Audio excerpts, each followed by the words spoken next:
এক রাতে আমার কাছে ঘুমানো ছিলেন, আমি ঘুম থেকে জেগে দেখি নবীজি নাই। মনে মনে চিন্তা করলাম কোথায় গেলেন, বোধহয় অন্য কোনো স্ত্রীর ঘরে গেছেন। আমি চুপিসারে খোঁজ দিতে লাগলাম, কোনো ঘরে খবর পেলাম না। পরে দেখতে পেলাম রিয়াদুল জান্নার ভিতরে বসে নবীজি দুই হাত উঁচু করে কি যেন বলেন আর কান্দেন।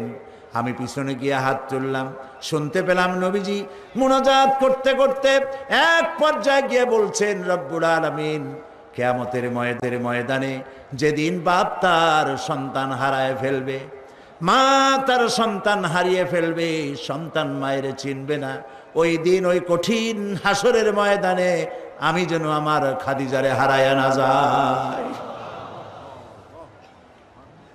মোনাজাত শেষে হযরত আয়েশা বলছেন, ইয়া রাসূলুল্লাহ, এই একটা বুড়ির বিয়ে করছিলেন, 25 বছর বয়সে 40 বছরের বুড়ি, এই বুড়ির কথা এখনো আপনার মনে